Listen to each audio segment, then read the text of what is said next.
उत्तर प्रदेश में 9 सीटों पर उपचुनाव होने हैं, जिसको लेकर सभी राजनीतिक पार्टियों के नेता चुनाव प्रचार में जुटे हुए हैं। इसी बीच नेताओं की बयानबाजी भी खूब सामने आ रही है। आजाद समाज पार्टी के अध्यक्ष चंद्रशेखर आजाद मीरापुर विधानसभा सीट से प्रत्याशी जाहिद हुसैन के समर्थन में जनसभा करने पहुंचे। वहां उन्होंने एक जनसभा को संबोधित करते हुए सीएम योगी पर जमकर निशाना साधा। चंद्रशेखर ने कहा कि मुख्यमंत्री डर गए हैं। 7 साल से सर्वोच्च स्थान पर बैठे आदमी कह रहे हैं कि डर जाओ।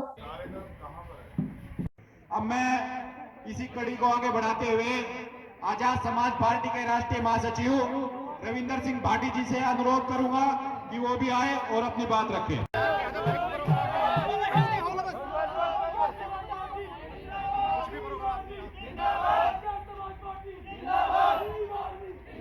उसके साथ है और जिसके खिलाफ है उसके खिलाफ है। सीधे लोग हैं बेचारे। भाई मेरी बात सुनो, एक बहुत मजबूत आदमी आ रहा है हमारा, जिसके नेतृत्व में हम बिजनौर का नगीना का चुनाव जीतते हैं। बहुत सोना सा हमारा जिला अध्यक्ष आ रहा बिजनौर वाला, आज उसकी ड्यूटी यहाँ लगेगी।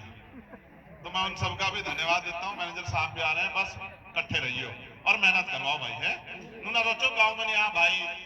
मैं एक वादा कर रहा, गोटे काट दूंगा थारे अम्मा सबके गांव में आऊंगा। धन्यवाद करण। जनवरी में तो जाऊंगा उनका नगीना वालों करण, और फरवरी में आगे करूंगा थारा। ठीक है, चिंता मत करो। बहुत बहुत धन्यवाद। सुनो, ये नगीना के लोग खड़े, वो शोरा वाले सारे डरा दिए। वहां के विधायक जी ने, मंत्री जी ने कहने लगे बस्ते रखवा देंगे। अपना काम देखा कौन रखवाओगा बस्ते। ये भी चंद्रशेखर आजाद है। बस्ता जिम रखा जाएगा जिनमें सांसद नहीं होने का। याद रखिए मेरी बात। ठीक है भाई, डरो मत। एक बार मौका मिला, डरो मत। हिम्मत कर आगे अपने आप वोट मांगो। कर लोगे नहीं कर लोगे? अच्छा एक और बात, वोटिंग परसेंटेज बताओ, पूरा रहेगा नहीं रहेगा थारा? ऐसा तो नहीं है भाई वो जा रहा मैं तो घर पड़ जाऊं। टूट तो नहीं होने देने के। बड़े बड़े नेता होंगे लंबे लंबे कुर्ते वाले, कोई हेलीकॉप्टर वाला होगा, कोई जहाज वाला। पक्का रख लोगे नहीं रख लोगे इलाज? चलो फिर ठीक है।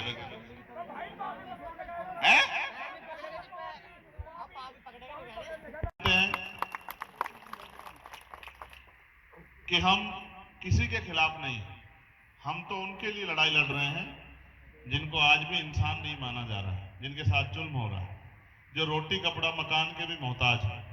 और ये घर इस बात की गवाही दे रहे हैं। आप अपनी गर्दन उधर करके देखो, आपको पता लगेगा। जहां अमीरों के जानवर भी नहीं रहते, उस ऐसी जगहों पे गरीबों को अपना जीवन जो है यापन करना पड़ रहा है। एक माँ मिली थी अभी थोड़ी दूर पीछे, यहाँ से आज होगी। उसके पैरों में चप्पल नहीं थे, हाथ में फूल थे। जहां वो खड़ी हुई थी वहां खूब कीचड़ था। देख के तो बड़ी तकलीफ होती है कि क्या कर दूं, लेकिन अभी मेरे हाथ में वो ताकत नहीं। लेकिन मैं समझ, चुनाव बिना समीकरण के जीता जा सकता है क्या भाई? आप ये बताओ, यहाँ समाजवादी पार्टी जो गठबंधन का पड़ते प्लस क्या है उनके पास? बताओ 6 ईमानदारी है कुछ? और उनसे ज्यादा 80% में जाहिद है। बताओ है या नहीं है? ईमानदार से बताओ, है या नहीं है? बताओ। तो उनके पास क्या है? जितना वोट आप उनको दोगे, उनको नहीं देंगे आप, उतना आप भाजपा की मदद करोगे। मेरी बात को आप याद रखो, ठीक है? नहीं, यहां तो शुरुआत जो है 60,000 से होगी जाहिद की। कितने से होगी? और जहां जहां इस नीले झंडे लेके खड़े, ये तो लट गाड़ देंगे। मेरी बात को आप याद रखना। आपका आदमी पीछे हट सके, ये नहीं हट देंगे। मेरी बात को आप याद रखना। नगीना में ये खड़े, नगीना वाले उधर। मैं पहले भी इस गांव में आया हूं। जब मैं 16 महीने की जेल काट के आया था, तो मेरे मन में ये पीड़ थी कि जिन भाइयों ने अपने प्राण जो हैं समाज की रक्षा के लिए दिए, अधिकारों की रक्षा के लिए दिए, उन भाइयों को नमन करने और उनके परिवारों को ये विश्वास। आज हम लोग चुनावी कार्यक्रम में हैं, लेकिन इस मिट्टी से मेरा रिश्ता चुनावी नहीं है। मैं अपनी बात को शुरू करते हुए सभी धर्मों में जन्मे सभी संतों, गुरुओं और महान पुरुषों को नमन करता हूं। और जिनकी वजह से हमें अवसर मिला, राष्ट्रपिता ज्योतिबा फूले, छत्रपति साहू जी महाराज, डॉक्टर बाबा साहब अम्बेडकर, संत राम बी प्रजापति, महामना राम सुवर। और आप भी जानते हैं कि हम प्रयास तो कर रहे हैं। पाल जी मुजफ्फरनगर पहुंचे थे जी। हाँ जी, इस तरह का माइक रख लो अपने वाला। भाई मैं मुजफ्फरनगर आया तो आरएलडी के लोग मिल गए रास्ते में, वे किसी और के खातर खड़े थे, मैं सोचे मेरे खातर खड़े, फिर मैं सोचा भाई ये तो मेरा नहीं कर रहे स्वागत। तो कोई बात नहीं भाई, मीरापुर हम लोग जीत रहे हैं, इसमें कोई बात छिपी भी नहीं है, और हम लोग जीत रहे हैं इसीलिए तारीख बदली गई। आपने कभी नहीं सुना होगा कि नॉमिनेशन होने के बाद इतने दिन चुनाव चलने के बाद फिर तारीख बदली जा। ये तारीख इसलिए बदली गई कि मीरापुर वालों ने तय कर लिया कि भाई हमें एक नया आदमी है, हर जाति धर्म का प्रिय है, मेहनत करने वाला है, कोई छवि पर उसकी दाग नहीं है, वो आदमी को जनता इस बार प्यार दे रही जाहिद को, इसको रोकने के लिए सब कुछ करागा। हम इन चीज़ों से डरने वाले नहीं, हमें 7 दिन मिले, हम 7 दिन और मेहनत करेंगे, रुखी सुखी खा के हमारे कार्यकर्ता दिन रात एक कर देंगे, लेकिन हम इस लोग विधानसभा को जीतेंगे, ऐसा हमें भरोसा है। क्या लग रहा है कि कटेंगे तो कटेंगे, पर क्या कहेंगे?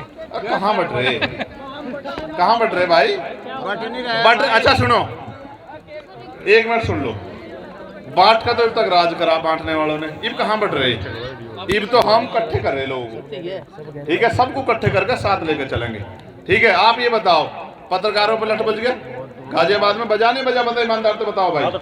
और पत्रकार जेल भेज दिए, और मैं फतेहपुर गया था, वहाँ प्रिया मौर्य को जो है उसके साथ जुल्म हुआ, अब तक आरोपी गिरफ्तार नहीं हुए, और वहाँ सीएम कोरी को जो है उसके पैरों के नखून काट दिए, आरोपी गिरफ्तार नहीं हुए, और वहीं जो है पत्रकार थे दिलीप सैनी, उनको घर में घुस कर मार दिया। उनकी पत्नी ने जो बात मुझसे कही है ना भाई, मेरे दिल को लगी वो बात, मैं तो ये सोच रहा था भाई मेरी बात वहाँ तक नहीं जाती होगी। उसने बिटिया ने मुझसे कहा भैया आप ही दिला सको न्याय, मैं आपको देखती हूँ, मुझे न्याय दिलाए, मेरे बच्चे हैं छोटे छोटे। मैं इस मंच से उस बहन को वचन दे रहा हूँ कि उसके सम्मान की भी और उसके बच्चों के अधिकारों की लड़ाई भी हम लोग लड़ेंगे, किसी पत्रकार भाई को भी अकेला नहीं छोड़ने के, किसी वकील भाई को भी छोड़ने, किसी किसान भाई को भी छोड़ने के, और मजदूर भाइयों को भी उनका मान सम्मान का वेतन, उनकी तरक्की के रास्ते खोलेंगे। सफाई कर्मचारी नियमित हो इसके लिए मैंने पत्र लिखा, पीआरडी के जवानों की वेतन वृद्धि के लिए, होमगार्ड के जवानों की वेतन वृद्धि के लिए, पुलिस के 8 घंटे की ड्यूटी के लिए, सप्ताह में 1 दिन की छुट्टी के लिए, आशा आंगनबाड़ी भोजन माता बहनों का वेतन वृद्धि के लिए मैंने पत्र लिखा, ग्राम चौकीदार ग्राम रोजगार से सबके लिए मैंने पत्र लिखा।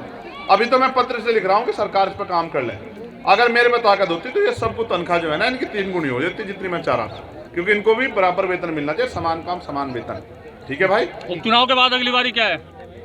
27, हम तो 27 में हमारी निगाह है भाई पूरी, हम नहीं छोड़ देंगे 27 को, हम तो तय करके बैठे हैं। इब हम हमारे लोग और हम किसी के भरोसे नहीं रहेंगे, हम अपनी ताकत बनाएंगे।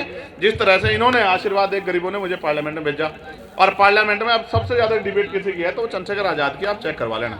अच्छा, बीजेपी ठीक के है, नेता 1 मिनट सुन लो। तो भाई ना हम हिंसा की बात करते ना हम किसी को बुरा कहते, हम तो ये कह रहे हैं सब मिलजुल के राजनीतिक ताकत बनाओ। अब तक हमारे लोग तो ठगे गए, अब नहीं ठगे जाने के लोग, अब चाहे कोई पैसे वाला आ जा, चाहे कोई डरा दे, डरने वाले भी नहीं, ना हम डरते ना हम किसी के बकाये में आते। अब हमारे लोग ताकत बनाने की तरफ बढ़ रहे हैं, क्योंकि अब उनको चंद्रशेखर के हाथ मजबूत कर देंगे। अब बताओ क्या कह रहे थे? बताओ भाई। जान माल का आपने कहा था, उपचुनाव आपकी जान का सवाल है। हाँ देखो क्यों आज हमारे लोगों पर जुल्म हो रहा है, आज हमारी पढ़ी लिखी बेटियां घर में घूम रही हैं, आज हमारे पढ़े लिखे भाई बेरोजगार घूम रहे हैं। अगर देखो कितने किसान सुसाइड कर रहे हैं, कितने जो है नौजवान सुसाइड कर रही है, ये हमारे जान माल का सवाल है। अगर हम पर ताकत नहीं बढ़ने की तो हम अपने भाइयों को रोजगार कहाँ से देंगे, अपनी बहनों को रोजगार कहाँ से देंगे? तो ये तो जान माल का प्रश्न है, हमारे लिए कोई व्यापार नहीं है कि किसी को लड़ा दो कुछ भी कर लो। हम तो सब इकट्ठे इसलिए हुए हैं कि बाबा साहब अम्बेडकर ने कहा पॉलिटिकल पावर द मास्टर की, अपनी समस्या का हल करना है तो राजनीतिक ताकत बनाओ। तो हम तो अपनी ताकत बना रहे हैं। हमारे तो सतगुरु रविदास जी महाराज इस बात कह गए, रविदास मानु सुखी बसन सुख रह दो ठाओ, एक सु स्वराज माई दूसर मरगट गाँव, कि अगर सुख शांति का जीवन जीना 2 ही रास्ते हैं। पहला स्वराज माई अपना राज लाओ, अन्य मरने के बाद मिलेगा शमशान घाट कब्रिस्तान में। तो जीते जी राज लाने के लिए हम लोग बढ़ रहे हैं कि सतगुरु रविदास जी महाराज का बेगमपुरा राज का सपना पूरा हो। ये नो बताओ राज का अधिकार गरीबों का है या नहीं, बताओ। पहले तो अमीर राज करते थे राजा महाराज, अब गरीबों का नंबर तो आया, तो अभी तो गरीबों की आंख खुली, अब उनका राज आओगा। आप मेरी बात। अच्छा, बीजेपी के नेता प्रत्येक सभा में जय श्री राम के नारे से स्टार्टिंग करते थे। आज बेलडा में जयंत जी का कार्यक्रम था, जय श्री राम का नारा किसी भी तरह से नहीं गूंजा गया है। अब ये तो भाई वो ही जानते होंगे, उनके तो राम भी चुनावी हैं बेचारों के, और उनके एक और प्रत्याशी कुंदर के, उनको भी देख लियो वे तो जहां उनके नेता तमाम जो है हजरत पैगंबर साहब को बुरा भला कह रहे हैं, वहां उनके नेता वहां हजरत साहब की भी जयकारा लगा रहे हैं। आप समझो मेरी बात, वोट लेनी है उन्हें, आपने कहा है कि उन्हें वोट लेनी है और हमें लोगों को के दिल जोड़ने हैं। हम वोट के लिए नहीं काम करें, हम तो लोगों को जोड़ के उनकी ताकत बनाने के लिए काम करें। आओ भाई आप भी आओ। बुलडोजर पर कहा है कि बुलडोजर का हिसाब होगा। बुलडोजर वहीं भेज देंगे जहाँ से आया बुलडोजर, आप चिंता मत करो, हम वहां लग रहे ताकत में, पे भी कर रहा हूँ। ठीक है, बुलडोजर अच्छा बताओ, न्यायपालिका की जरूरत नहीं है क्या आपको? बताओ, जो बुलडोजर पर आप भरोसा कर रहे हो, बुलडोजर अच्छा है क्या? आप बताओ। जिस दिन किसी पत्रकार घर पे चलेगा उस दिन एहसास होगा बुलडोजर क्या है, क्योंकि घर बनाने में बहुत जोर पड़ता है भाई पत्रकारों को भी। ठीक है, मगर मैं पत्रकारों पर आंच नहीं आने देने का, इस बात का भरोसा दिला रहा हूँ। ठीक है, चलो भाई।